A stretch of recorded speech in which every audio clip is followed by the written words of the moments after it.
Okay, I totally decided to make a cloning tub. I just need to get things more clones going. I lost some with frost 2 days ago, and I need to get things going again. But before I forget, I wanted to show you this little tickler for the tomato plants that I made. And my dog chewed the end of a toothbrush off, and I took a piece of plastic comb, made a little shelf on there, like a little seat, and did a little epoxy. So now I get a nice little vibrator for the tomato plants. So, and the toothbrush is only $6, so it's a nice cheap way to go. We'll see how long it lasts. So as far as the cloning bed, I found a couple different ways to accomplish, and that's why I'm taping this part of it, because I want to give you guys the option. The first thing I'm doing, I drilled 2-inch holes, and then I wanted a holder for the neoprene plugs.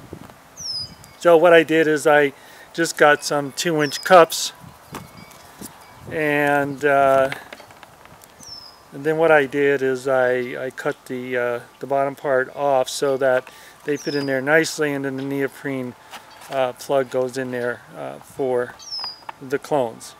Now the two ways I found to do it is with tin snips, which are, you know, a little bit slower initially, but do a nice clean cut.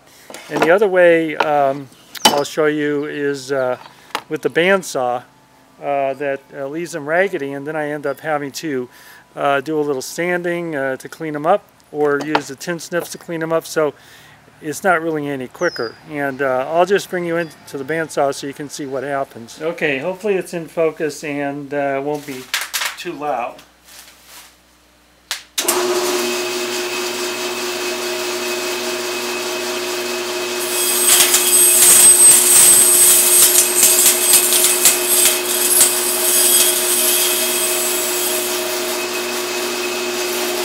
So, quick, but I don't know if you can see how the edges, if I don't get it up close enough, or I've got it tipped a little bit, get somewhat jaggedy. So now I need to go out with the tin snips and get that cleaned up.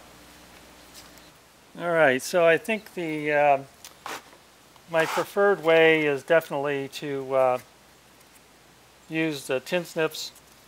Of course, if I was doing a lot of them, I'd get better at, you know, I may put a bigger blade on,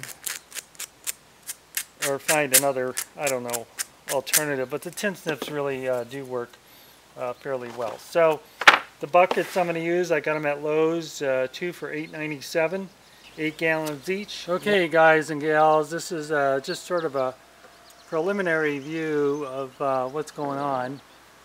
I haven't glued anything up yet. I'm just trying to get an idea of the water level. So I've got a grommet coming through on this outlet side, pump down inside. It's a 1500 gallon per hour. I have a shutoff valve in case I need to you know, blow out some excess water pressure, and splitter down inside for the water to just kind of swirl around, so I don't have to use a air stone. And then this here is going to be for water coming out of the upper chamber. It's going to be just a vacuum drain, which I'll show you in a minute. Okay, so on the inside of the top tote, I've got the sprayers, and in the back is going to be the bell drain type of setup, where it when the water level gets up to the top of that tubing, it will be sucked back into the top of the water level in the bottom reservoir. Alright, so I'm going to hook it up and we'll see what happens. While I'm waiting for the level of the top tub to fill, I just wanted to show you that I have this quick disconnect so I can take the two totes apart and refill the lower res and make it a little easier. This side will just pop apart without any problem, I hope. Oh, I should show you that this was my original mock-up using soft tubing and this T with a turn off here for excess flow, but I don't know, it just didn't seem that it was going to work out okay, so I went to the PVC. Okay, I had this on and brought the level up. Water level got above the siphon tubing and seems to have worked okay. And I'm saying that because the level was above the tubing here a few minutes ago and now is receded.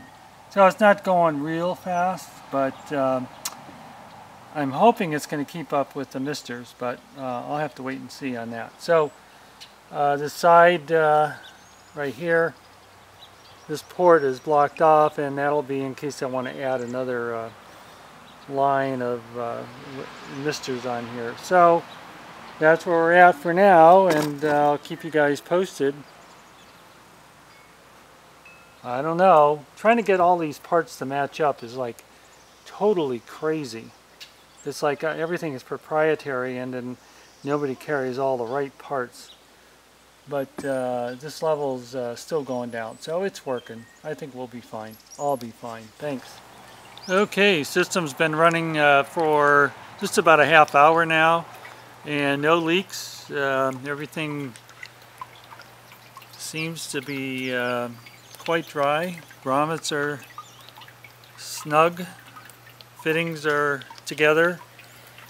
This side, the drain side, everything's still nice and dry. The wetness on the table was from yesterday before I had things glued up. Two potential questions, I'm sure, is why didn't I use just a regular net pot and instead of you know, cutting it down like that? Well, I didn't want to deal with the roots, you know, the clones getting into the grooves here and then I'd damage them when I took them out.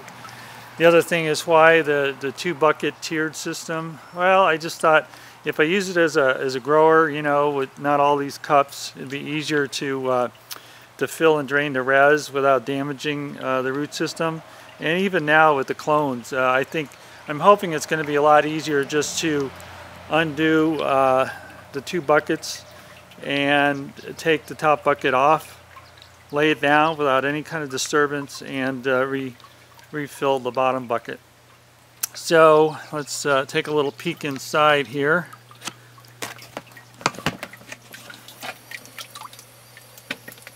So everything's working really well.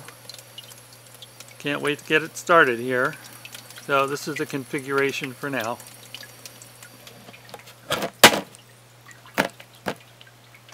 And the other thing is I don't have to worry about the cord leaking with it not being in the spray container. No dripping out from around the side. I just did a V groove in there and it's hooked down into the side of the lid there. So everything's looking great. I'll show you the... no, I guess that's about it. You guys have seen enough. I'll show you when I get something cloning in here. See ya. Thanks for watching.